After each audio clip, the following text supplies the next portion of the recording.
샬롬 여러분 반갑습니다. 모세오경 출애굽기 또 시작해 보도록 하겠습니다. 뒤에 배경화면이 좀 바뀌었죠. 네, 제가 이렇게 조금 방향을 좀 틀어 보았습니다. 또 좀 새롭게 시작하려고요. 자, 오늘은 출애굽기 장수로 하면 13장부터 15장에 해당하는 부분입니다. 그야말로 출애굽, 애굽을 탈출하는 그 본기가 바로 13장부터 15장까지예요. 자, 우리 앞서 배운 내용을 조금 전체로 요약을 해볼까요? 출애굽기는요, 1장부터 12장까지가 서론입니다. 그 뒷부분은 10가지의 재앙을 우리가 함께 다뤘죠. 그리고 마지막 재앙과 관련해서 6월절 규례가 등장하고, 그리고 오늘 13장 앞부분까지 6월절과 이어지는 무교절을 같이 구정하고 있죠. 6월절은 그 밤에 하나님께서 피를 바른 집들만 넘어가셨다라는 거고요. 그 다음 무교절은 그래서 바로가 결국 이스라엘 백성을 보내주지 않습니까? 급히 나올 때 누룩을 섞지 않은 유교병 대신에 무교병을 들고 나와 광야에서 먹은 것을 기념하라라고 하신 하나님의 절기가 바로 무교절입니다. 내가 너희를 넘어갔고 너희를 광야로 인도하여 내었다 라는 걸 잊지 말라는 거죠. 그렇게 1장부터 12장까지가 서론, 13장부터 15장까지가 본기, 출애굽, 그 다음에 16장부터 18장, 이 석장은 출애굽기에 나타난 광야 주육입니다. 광야를 지날 때 있었던 일들. 그 다음 언제 시내산에 도착할까요? 19장입니다. 언제 도착했다고요? 19장이요. 그리고 20장에 10계명을 받습니다.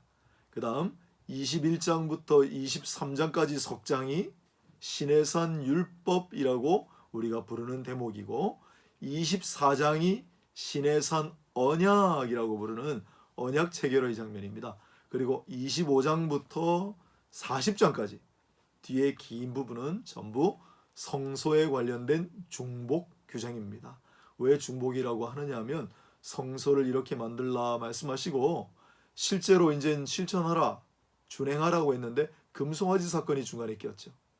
그래서 하나님께서 진노하셨지만 모세의 기도를 들으시고 다시 한번 똑같은 구절을, 다시 한번 십계명을, 다시 한번 율법을, 다시 한번 성소에 관한 설계도를, 명령을 그대로 주셨기 때문에 중복 규정이라고 합니다.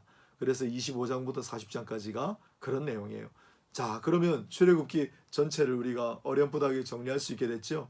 1장부터 12장까지는 서론, 마지막엔 10가지 재앙이 있었죠. 13장부터 15장까지 석장은 출애굽 본기, 16장부터 18장까지 석장은 출애굽기에 나타난 광야기, 20장 19장의 시내산 도착, 20장의 십계명, 21장부터 23장까지가 시내산 율법, 24장은 시내산 언약, 25장부터 마지막 장까지는 성소, 성막에 관한 그러한 구절들 기억하시겠어요? 자, 오늘은 13장부터 15장까지 내용을 함께 살펴보도록 하겠습니다. 자, 성경을 참고하시고요. 먼저 출애굽기 13장은 무교절이 제일 앞에 나옵니다. 그래서 무교절 관련된 규례를 2절을 보시면 이스라엘 자손 중에서 사람이나 짐승을 막론하고 태에서 처음 난 모든 것은 다 거룩히 구별하여 내게 돌리라. 이는 내 것이니라 하시니라. 자, 처음 태어난 것, 초태생이라고 그러죠. 초태생에 관한 구절을 이제 할 텐데요. 그러나 그 사이에 무교절의 절기를 지키라 라고 하는 말씀이 먼저 있습니다. 8절을 보시면 이 예식은 내가 애굽에서 나올 때 여호와께서 나를 위하여 행하신 일로 말미암음이라 하고, 왜 무교병을 먹느냐는 거죠. 그 다음 9절에 이것으로 네 손의 기호와 네 미간의 표를 삼고 여호와의 율법이 네 입에 있게 하라. 어떻게 해요? 내 손에다가 기호를, 내 미간에다가 표를. 이게 나중에 신명기를 가게 되면 유명한 쉐마 구절에 등장하는, 보통 우리가 이걸 쉐마라고 부르죠. 쉐마는 들으라라는 건데요. 신명기 6장에 들으라로 시작하는 쉐마 구절은 사실 이 출애굽기 제일 앞부분에 있던 말씀을 명문화시킨 거죠. 자, 그러고 난 다음에 절기를 지키라고 하신 다음 초태생에 관한 이야기를 본격적으로 하세요. 자, 여기는 뭐라고 돼 있냐면 훗날 가나안 땅에 인도하시고 그 땅을 내게 주시거든. 11절입니다. 12절 너는 태에서 처음 난 모든 것과 내게 있는 가축의 태에서 처음 난 것을 다 구별하여 여호와께 돌리라. 수컷은 여호와의 것이니라. 네, 여기서 우리 초태생에 관련된 구절을 다 한번 정리해 보겠습니다. 모세오경에 초태생 관련된 구절이 산재해 있는데 여러 번 중복에 나온다는 뜻이고 중요하다는 의미겠죠. 자, 먼저 오늘 출애굽기에 나오는 초태생 구절은요, 수컷이라야 한다라는 구절이 있죠. 수컷. 예, 그래서 초태생은 수컷에 국한됩니다. 또 오늘 본문에 잘 보시면은 13절 나귀 위의 첫 새끼는 다 어린 양으로 대속할 것이요. 네, 소나 양이나 염소의 초태생은 하나님 앞에 그냥 드려야 됐어요. 그러나 나귀 위의 첫 새끼는 어린 양으로 대속한다. 대속이란 말이 나와요. 너무나 중요한 단어죠. 조금 이따 살펴보고요. 아무튼 동물에 따라서 드리는 초태생의 그 제물의 양식이 다를 수 있다. 그러면 사람은 어때요, 여러분? 사람의 첫 아이는 더 자세하게 한다면 사람의 첫 아들은 어떻게 드립니까? 네, 사람의 첫 아들 대신에 하나님께서 받으신 것이 이 레위인의 요제예요. 레위인의 요제. 그래서 레위인이 드리는 요제가 아니라 레위인 자체를 요제로 받으셨다. 민수기에 나옵니다. 세 보니까요, 광야에서 처음 난 아들의 숫자와 레위인의 숫자가 똑같았어요. 거의 같았어요. 그래서 레위인을 하나님께서 요제로 상징적으로 받으심으로 광야의 첫 아들들을 하나님께서 받으신 걸로 되는 거죠. 그리고 뒤에는 이제 어린 양으로 대속하는 거죠. 자, 그 다음에 레위기 출애굽기 마지막하고 아주 독특한 구절들이 또 있습니다. 레위기 마지막 27장은 서원과 관련된 규례인데 만일 여러분 첫 번째 새끼가 조금 부정한 것이면 어떡하죠? 약간 문제가 있는 그러한 새끼면 어떡하죠? 그걸 그냥 드릴 수는 없고요. 5분의 1을 가산하여 물을 수 있다. 이렇게 돼 있어요. 그래서 레위기 27장 또 대체할 수도 있겠죠. 그 다음에 초태생이라도 출애굽기 22장 30절 23장 19절에 보면 두 가지 특례가 있습니다. 초태생이라도 어미와 일주일은 보내게. 네, 놀랍죠. 그 다음에 그 어미와 함께 제물로 드리지는 못해요. 초태생이라도. 이걸 뭐라고 표현해야 될까요? 하나님의 자비와 하나님의 긍휼이 피조물에게도 미치는 걸 우리가 알게 되는 거죠. 이건 레위기 22장 27절 28절에도 중복이 되어서 나옵니다. 초태생에 관련된 내용을 한번 살펴보았습니다. 첫 것은 다 내 것이다. 그 정신. 네, 우리 교회 청년들도 처음 취직해가지고 보니까 첫 번째 월급을 하나님 앞에 드리는데 그걸 요즘 율법으로 지키지는 않죠. 그러나 첫 것은 다 내 것이다. 첫 것은 다 내 것이다 하신 이 하나님의 말씀을 우리가 지금도 존중하는 거죠. 그건 아마 하나님께서 그 마음의 진정을 담아서 드렸다면 굉장히 기뻐하실 일들이라고 지금도 그렇게 생각합니다. 자, 그리고 방금 말씀드린 대속. 나귀의 첫 새끼는 어린 양으로 대속한다. 이 대속이라고 하는 말이 등장해요. 출애굽기는 주제를 뭐라고 할까요? 구원이에요. 구원. 출애굽기에 그래서 구원에 관련된 단어가 앞부분부터 쏟아지기 시작해요. 제일 먼저 출애굽기에 나오는 구원이라고 하는 단어는요, 건져내다.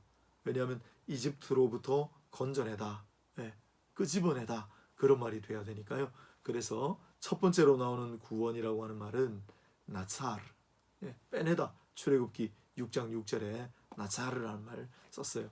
빼내다, 끄집어내다. 그건 특수한 상황이고요. 그런데 출애굽기에 나오는 또 구원과 관련된 아주 중요한 단어가 3개가 있습니다. 물론 13장에 가장 많이 나오는 3절, 4절, 8절, 9절, 14절, 16절 나오다, 애굽으로부터 나오다, 그들을 인도하다, 이 단어가 번역된 단어가 6번이나 등장해요. 야차라는 말이에요. 야차. 그래서 앞에 나찰, 야차 이 말은 꺼내다, 나오게 하다, 인도하다 이런 말이 되겠습니다. 이스라엘 백성들을 이집트로부터 꺼내오셔야 되니까 구원과 관련된 이야기가 된 거죠. 그런데 더 중요한 단어 세 가지가 이제 출애굽기 이 부분에서 등장하게 됩니다. 자, 먼저 첫 번째는 6장에 이미 나왔습니다만은 갈이라고 하는 단어예요.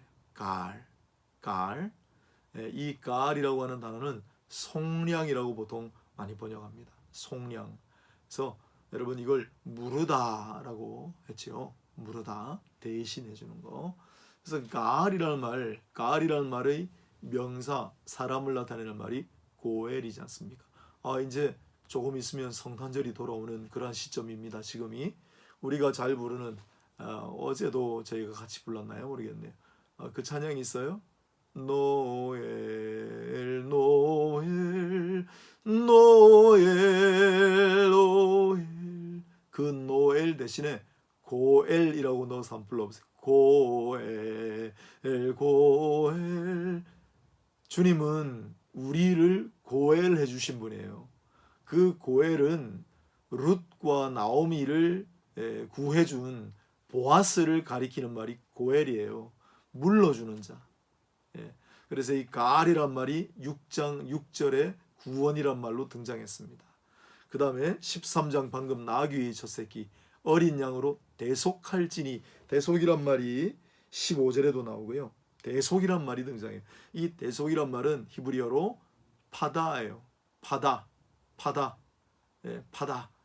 이게 언젠가도 한번 말씀드렸지만은 사다라는 말이에요. 이렇게 기억하시면 됩니다. 우리 옛날 어머님들이 얘야 쌀집에 가서 쌀 한 되만 사오너라고 말씀하시지 않았었죠? 팔아오너라 라고 말씀하셨죠. 왜 그런지 저도 모르겠지만은 그 파다라는 우리말 파다라는 말 팔다라는 말하고 비슷해요. 그래서 이 파다라는 말이 사다예요. 사다. 그래서 오늘 13장 13절 나귀의 첫 새끼는 어린 양으로 대속할 것이요 파다예요. 파다. 그 다음에 세 번째로 32장 32절을 가면 거기에 속죄 카파르라는 말이 등장해요. 카파르란 말은 덮다라는 말이에요. 덮다, 허물을 덮어주다. 우리 앞에서 일찍이 했습니다. 창세기 6장 14절에 고페르나무가 있었죠. 덮어주는 나무. 또 레위기에 가면 욤키푸르는 대속죄일이라는 뜻이에요. 속죄라는 게 뭘까요? 덮어주다예요. 덮어주다. 우리의 죄 허물을 덮어주시다. 그게 카파르예요. 영어로는 커버예요. 그래서 출애굽기에 세계의 구원과 관련된 아주 중요한 단어 뭐죠? 갈이라고 하는 단어. 그 다음에 파다, 사다. 그 다음에 카파르. 무슨 뜻일까요? 누군가 나의 빚과 나의 죄와 나의 허물을 누군가 대신하여 값을 치르고 사줌으로 말미암아 우리의 빚과 우리의 죄와 우리의 허물을 덮어주는 거예요. 가려주는 거예요. 이게 구원이에요. 이게 구원입니다. 그 개념이 출애굽기에 정확하게 등장한다. 보통 우리가 구원하다는 건 우물에 빠진 사람을 꺼내주는 게 구원이죠. 그게 앞에 나온 단어들이에요. 나오다, 빼내다, 인도하다. 그러나 더 중요한 구원의 의미, 성경적인 구원의 의미가 뭡니까? 고엘이 자신의 것을 대신 치름으로 사서 그 대상자의 빚이나 죄를 가려주는 거, 없이 하는 거, 씻어주는 거. 이게 구원이잖아요. 성경에. 그게 출애굽기에 등장한다는 거예요. 잘 기억해 놓으시고요. 갈, 파다, 그리고 카파르 이 세 단어를 꼭 유념해서 마음속에 새겨두시면 좋겠습니다. 자, 이렇게 초태생과 관련된 대속이라고 하는 중요한 단어를 우리가 이제 학습하게 됐고요. 17절 이하에 보면 구름 기둥과 불 기둥의 이야기가 나옵니다. 바로가 백성을 보낸 후에 블레셋 사람의 땅의 길은 가까울지라도 하나님이 그들을 그 길로 인도하지 않으셨으니 18절에 하나님이 홍해의 광야 길로 돌려 그렇습니다. 이 이집트에서 가나안 땅으로 가는 길이 몇 가지가 있었어요. 가장 먼저 해변길, 비아 마리스라고 불리는. 그래서 이집트로부터 쭉 해변길로 따라 올라가면 블레셋 평야, 사론 평야, 이스라엘 평야를 거쳐 하솔을 경유하여 다메섹으로 올라가는 아주 좋은 도로가 있습니다. 그런데 그 길이 아니에요. 두 번째는 족장도로. 특히 이제 이 아브라함과 이삭과 야곱이라고 하는 족장들이 주로 이용했던 길이라고 해서 세겜, 베델, 헤브론, 브엘세바로 이어지는 세겜, 베델, 헤브론, 브엘세바, 똑같은 선상이죠. 고산지대예요. 산지지대예요. 그래서 주로 족장들이 근거지를 삼았던 곳이기 때문에 이건 족장의 길이라고 그래요. 그 다음에 세 번째는 사해바다. 사해바다 바로 왼쪽으로 골짜기입니다. 깊은 골짜기. 그 골짜기 길이 있어요. 쭉 올라가면 북쪽에 벳산이라고 하는 데가 나와요. 벳산은 사울 왕과 요나단의 그 시신이 걸려있던 성벽이 벳산이죠. 후에는 이 벳산이 대가불리 중의 하나의 도시가 되기도 합니다. 그 벳산으로부터 조금 더 가면 여리고가 나오고, 그리고 북쪽으로 북상하는 길이에요. 그리고 마지막으로 네 번째는 가장 오른쪽에 사해바다 오른쪽으로 쭉 통과하여 암몬 땅, 주로 모압 땅을 통과해서 다메섹으로 올라가는 그러한 왕의 대로라고 합니다. 그래서 가장 왼쪽부터 해변 길, 그 다음에 족장의 길, 골짜기의 길, 왕의 대로. 그런데 하나님께서는 이 네 경로, 쉽게 가나안 땅으로 갈 수 있는 이 네 길 대신에 홍해 길을 택하셨다. 왜 그랬어요? 이들을 블레셋 길로 보냈으면은 아마 지레 겁을 먹고 포기할까봐 그랬다라고 이렇게 말씀하고 계세요. 자, 이걸 통해 우리가 알 수 있는 거, 하나님의 길이 따로 있다. 왕의 길이 있죠. 해변의 길이 있죠. 족장의 길이 있죠. 통상 대상들의 길이 있었어요? 아니에요. 하나님의 길은 왕의 길도 아니고 대상들의 길도 아니고 족장들의 길도 아니고 해변의 대로도 아니에요. 하나님의 길은 따로 있습니다. 우리에게도 하나님의 길이 따로 있어요. 비록 그것이 홍해바다 길처럼 비록 거칠고 험하더라도, 비록 그것이 만만찮아 보이고 때로는 고난의 길이라고 할지라도 하나님께서 열어주신 길이 있습니다. 그리고 그 하나님의 길의 특징을 오늘 21절에서 소개하고 있네요. 여호와께서 그들 앞에서 가시며. 앞서 가시는 하나님. 무슨 하나님이요? 앞서 가시는 하나님. 그래서 이 앞서 가시는 하나님은 또 대단히 중요한 개념인데, 앞서 가시는 하나님의 세 가지 징표가 있어요.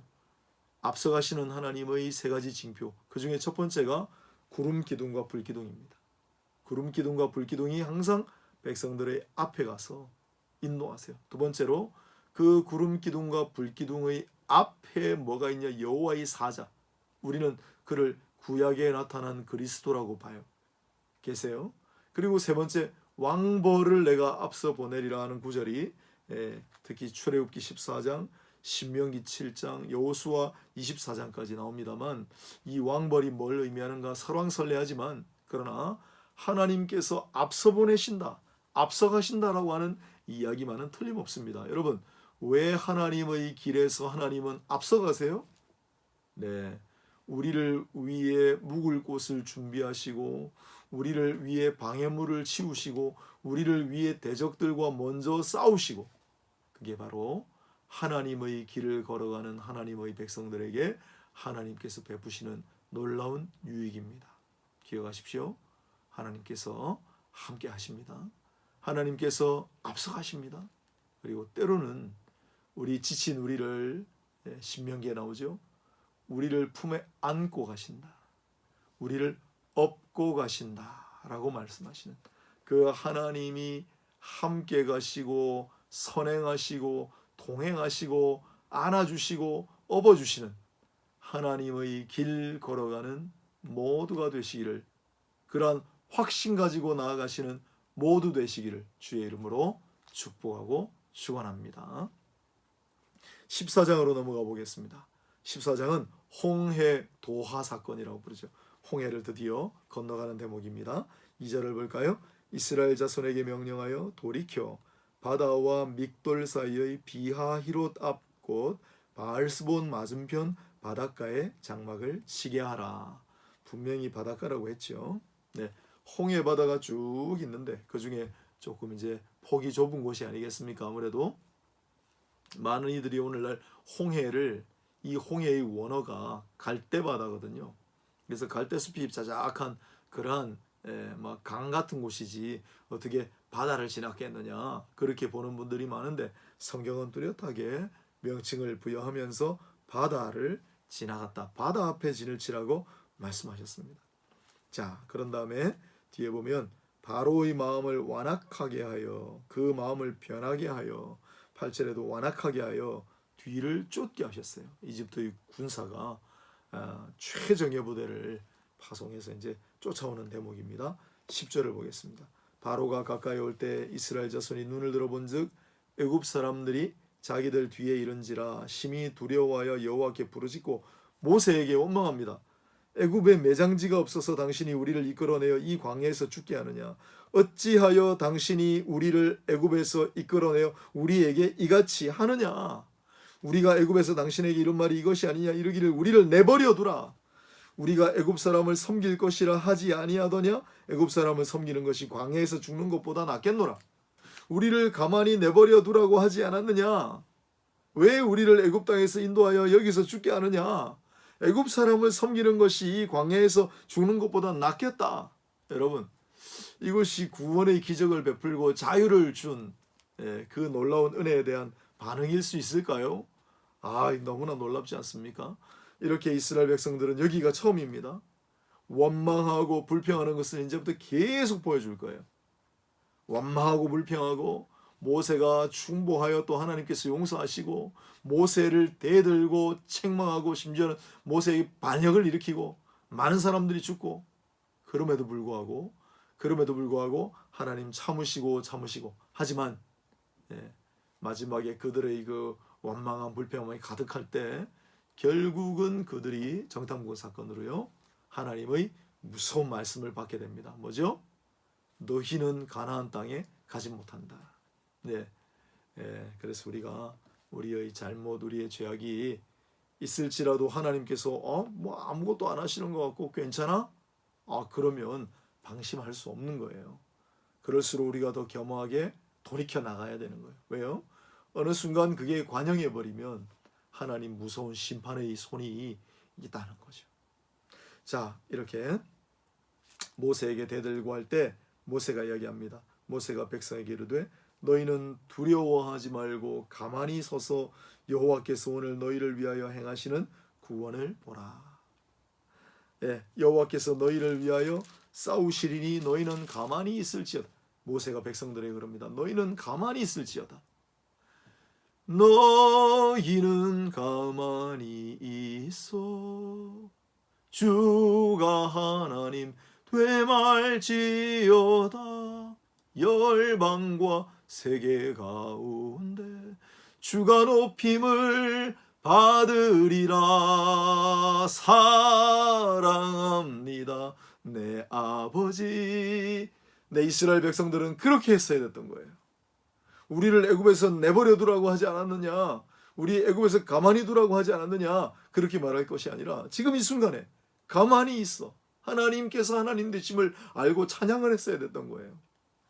모세가 이렇게 얘기를 합니다. 그러자 하나님께서 말씀하십니다. 너는 어찌하여 내게 부르짖느냐? 그리고 너희 손을 바다 위로 내밀어 지팡이를 들고 그것이 갈라지게 하라. 이스라엘 자손이 바다 가운데서 마른 땅으로 행하리라. 아멘. 그래서 잘 아시는 대로 이제 모세가 지팡이를 들어 손을 내밀 때 그 뒤에 이야기를 자세하게 한번 보도록 하겠습니다. 19절을 보면 이스라엘 진 앞에 가던 하나님의 사자가, 진 앞에 가던 하나님의 사자라고 그랬어요. 진 앞에는 구름 기둥, 불 기둥이 있었는데 그 앞에 여호와의 사자가 있었다는 거예요. 그런데 그 여호와의 사자가 뒤로 옮겨가서 구름 기둥도 앞에서 그 뒤로 옮겨 애굽 진과 이스라엘 진 사이에 이르니 한쪽은 구름과 흑암 가운데 있고 한쪽은 밤이 밝음으로 밤새도록 애굽 군대가 이스라엘 군대 사람들 있는 쪽으로 오지 못하게 막으신 거죠. 그런 다음에 21절 모세가 바다 위로 손을 내밀매 여호와께서 큰 동풍이 밤새도록 바닷물을 물러가게 하시니 물이 갈라져 바다가 마른 땅이 된지라. 잘 보셨습니까? 먼저는 여호와의 사자께서 뒤로 가서 애굽 군대가 못 쫓아오도록 막으시고 그런 다음에 밤새도록 동풍이 불게 하셔서 땅을 말리셨다. 여러분 바닷물이 물러가서 양쪽에 벽처럼 되었다라고 되어 있거든요. 바닷물이 양쪽에 22절입니다. 이스라엘 자손이 바다 가운데를 육지로 걸어가고 물은 그들의 좌우에 벽이 되니 물이 정말 벽처럼 섰어요. 그리고 가운데는 땅이 드러났어요. 그런데 여러분 참 얼마나 세심하십니까? 그렇다고 그냥 걸어갈 수가 있을까요? 200만 300만에 가까운 이스라엘 백성들이 오랫동안 물속에 있었기 때문에 그 찐창 아니겠어요? 그래서 밤새도록 헤어 드라이어기로 마치 머리를 말리는 것처럼 밤새도록 그 땅을 말리셨다. 아멘. 하나님 놀라운 역사입니다. 그래서 우리가 홍해바다 갈라지고 이스라엘 백성들이 홍해의 기적을 체험한 걸 그냥 단편적으로 알고 계신데요. 첫째는 여호와의 사자 구름 기둥 불 기둥, 둘째는 밤새도록 동풍이 그 땅을 말리게 했다. 그리고 세 번째 이스라엘 백성들이 다 건너갈 때까지 그대로 유지하고 지키셨다. 얼마나 오랜 시간이 걸렸을까요? 여러분 한 100만 명 정도가 이동한다. 굉장히 오랜 시간이었을 거예요. 그때까지도 하나님 지키셨다. 그리고 다 건너갈 무렵에 이집트 백성들을 이제 움직이게 하시고 그들이 가운데쯤 걸어갈 때 양쪽 벽의 물이 벽처럼 세워졌던 물이 전부 다 다시 흐르게 하심으로 수장시키시는 이집트의 초정예 부대가 여기서 몰살을 당합니다. 그리고 이집트는 고비고비마다 이민족의 침입을 많이 받는데 그래서 이민족이 이집트를 다스리던 시대가 몇 군데 있습니다.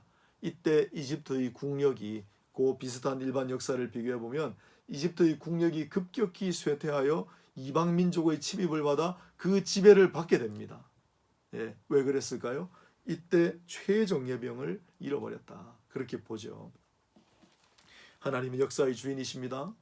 자, 27절에 모세가 손을 바다 위로 내밀매 새벽이 되어 바다의 힘이 회복된지라 그랬어요.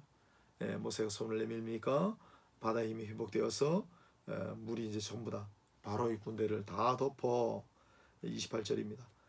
물이 다시 흘러 바로의 군대를 다 덮으니 이스라엘 백성들의 빚과 허물은 어떻게 해주셨다고요? 하나님 은혜로 덮어주셨다. 그러나 뒤쫓아오던 완악한 바로의 군대는 전부 물로 덮어버리셨다. 똑같은 덮다라는 단어인데 어떻게 이렇게 극과 극으로 쓰일 수 있을까요? 참 재밌죠? 자, 그 다음에 31절에 이스라엘이 여호와께서 애굽 사람들에게 행하신 그 큰 능력을 보았으므로 백성이 여호와를 경외하며 여호와와 그의 종 모세를 믿었더라. 경외하다라는 말 기억나십니까? 여호와 이레, 하나님께서 백성들을 바라보실 땐 여호와 이레 보시니까 감찰하시고 뭐가 부족한지 아시고 공급해 주신다가 여호와 이레가 됐잖아요. 사람이 하나님을 바라볼 땐 야레, 경외하다. 똑같이 보다예요. 하나님을 바라볼 때 우리는 경외해요. 그리고 하나님의 종 모세를 믿었더라. 믿었다. 아만이란 말이죠. 믿다. 아만, 아멘 하지 않습니까? 아만, 충성되다라는 말이 있어요. 신뢰하다라는 말이 들어가요. 그래서 믿음은 신뢰고 충성이에요. 그 놀라운 하나님의 기적을 행하는 모세의 그 모습을 보고 모세를 비로소 이제 그 리더십을 인정하고 믿기 시작했다는 거예요. 아직도 멀었죠. 뒤에도 많이 또 대들고 그럽니다. 자, 15장입니다. 15장은 그 제목 자체가 모세의 노래예요. 모세의 노래. 그래서 13장, 14장 홍해 바다를 건너는 출애굽의 역사를 체험한 모세가 너무 기쁜 나머지 내가 여호와를 찬송하리니 그는 높고 영화로우시며 말과 그 단자를 바다에 던지셨음이로다. 여호와를 찬송하리로다. 모세의 노래가 15장에 미리암의 노래와 함께 기록되어 있습니다. 모세의 누이 미리암도 똑같이 노래하는데요. 미리암의 노래는 21절에 있습니다. 너희는 여호와를 찬송하라. 그는 높고 영화로우시며 말과 그 단자를 바다에 던지셨음이로다 하였더라. 요즘 가장 유행하는 노래가 뭐가 있을까요? 가장 요즘 많이 불리는 CCM이 뭡니까? 그런 식으로 이때 가장 많이 불렸던 노래가 바로 모세의 노래, 그리고 미리암의 노래가 아마 그 뒤에도 인구에 많이 회자되었을 거예요. 모세의 노래를 조금 더 볼까요? 2절입니다. 제가 참 좋아하는 구절, 이사야 선지자가 다시 한번 인용했던 구절, 여호와는 나의 힘이요 나의 노래시요 나의 구원이시로다. 하나님이 나의 노래이십니다. 하나님이 나의 노래이십니다라고 하는 이 멋지고 아름다운 고백을 한 사람이 바로 모세와 이사야예요. 주는 나의 노래이십니다. 그러므로 내가 주를 노래합니다. 내가 주를 찬송하노니. 네, 이 고백이 여러분과 저희 고백이 될 수 있기를 바랍니다. 3절, 여호와는 용사시니 여호와는 그 이름이로다. 여호와가 그 이름이시고 여호와는 용사시다. 밀함마라는 말인데 여호와는 용사시다. 용사라는 말이 뒤에 또 나와요. 앞부분에도 우리가 했어요. 그 최초의 용사. 그래서 이 용사라고 하는 말은 유력한 자, 하일이라는 단어를 쓰는데요. 기뻐르 하일, 조금 다른 계열입니다만은 여기는 이제 정말 군대, 전쟁을 가리키는 그런 단어예요. 여호와는 용사이시니 바로와 그의 군대를 바다에 던지셨다. 깊은 물이 그들을 덮었다. 돌처럼 깊음 속에 가라앉았다. 여호와여 주의 오른손이 권능으로 영광을 나타내시니이다. 여호와여 주의 오른손이 원수를 부수시니이다. 주의 오른손. 예. 신인동형론적인 표현이다 그래요. 무슨 표현이요? 신인동형론적인 표현. 하나님과 사람이 마치 똑같은 모양인 양 쓰는 기법. 하나님은 오른손 같은 게 있을 리가 없죠. 하나님 영이시니까. 그러나 신인동형론적인 표현으로 여호와 하나님을 마치 사람처럼 표현하는 거예요. 이게 왜 중요하냐면 이 모든 것은 다 하나님의 손, 하나님의 눈, 이 모든 것은 하나님께서 인간의 형상으로 이 땅에 오시겠다고 하는 놀라운 전조요 예고편이 복선이 되는 단어들이기 때문에 그렇습니다. 실제로 여호와 하나님은 사람과 똑같은 모습으로 이 땅에 오셔요. 안타깝죠. 자, 주의 오른손. 그 다음 7절, 주께서 그 진노로 그들을 지푸라기 같이 사르니이다.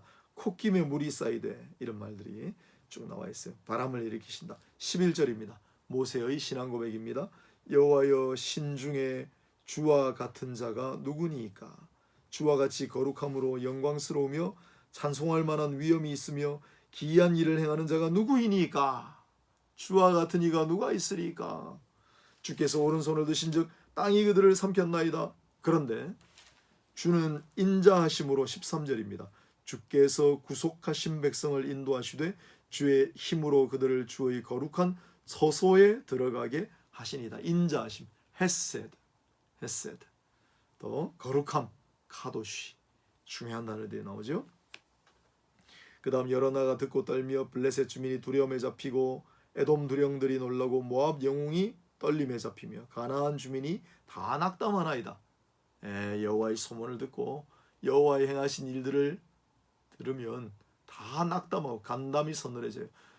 여호수아서에 라합이라고 하는 여인을 통하여 한 이야기가 있지 않습니까? 우리가 다 너희 하나님 이야기를 듣고 간담이 녹고 정신을 잃었다. 그런 거죠. 모세가 먼저 얘기했네요. 주의 처소를 삼으려고 주의 성소로소이다라는 말이 여기 등장해요. 그들을 주의 거룩한 처소에 들어가게 하신다. 성소에 들어가게 하신다. 아멘. 결국은 모세는 성막과 관련된, 성소와 관련된 설계도를 받게 되죠. 미리암이 이어서 노래합니다. 그리고 미리암이 노래할 때 20절입니다. 아론의 누이 선지자 미리암이 손에 소고를 잡으며, 미리암을 선지자라고 표현해요. 주목할 만한 구절이죠. 모든 여인이 그를 따라 나오며 소고를 잡고 춤추니, 소고치며 춤추며 하는 게 여기서 이제 나오는 거죠. 미리암의 노래. 자, 이렇게 출애굽기 15장에는 모세의 노래와 미리암의 노래라고 하는 노래 부분이 들어갑니다. 여러분, 성경에 처음 나오는 노래가 뭐였죠? 라멕의 노래였어요. 라멕의 노래. 이분법론적으로 하자면 라멕의 노래는 선인의 노래였습니까? 악인의 노래였습니까? 악인의 노래가 먼저 나와요. 악인의 노래. 그래서 아벨을 죽인 자의 죄는 7배라면 아벨을 죽인 가인을 해하는 자의 죄가 7배라면 라멕을 해하는 자는 77배의 벌을 받을 것이다. 자기 마음대로 지어서 불렀죠. 그러나 모세의 노래, 미리암의 노래, 그리고 이어서도 곳곳에 모세오경 전체에 노래가 나옵니다. 찬양이죠. 찬양이 넘치는 그런 책이에요. 오늘 우리 삶도 이와 같이 하나님께서 함께 계심, 하나님께서 내 삶에 개입하심, 하나님께서 나를 인도하심, 하나님께서 나를 고쳐주심, 하나님께서 나를 승리케 하심, 이 모든 일들로 말미암아 하나님을 찬양하는 우리 모두가 될 수 있기를 바랍니다. 무엇보다도 하나님은 나의 노래이십니다. 주는 나의 노래요. 이렇게 고백하고 주님을 나의 찬송 그 자체로 삼아 날마다 새 힘을 얻어 나아가시는 저와 여러분 다 될 수 있기를 주 예수의 이름으로 축복하고 축원합니다. 감사합니다. 여러분 안녕히 계십시오. 샬롬.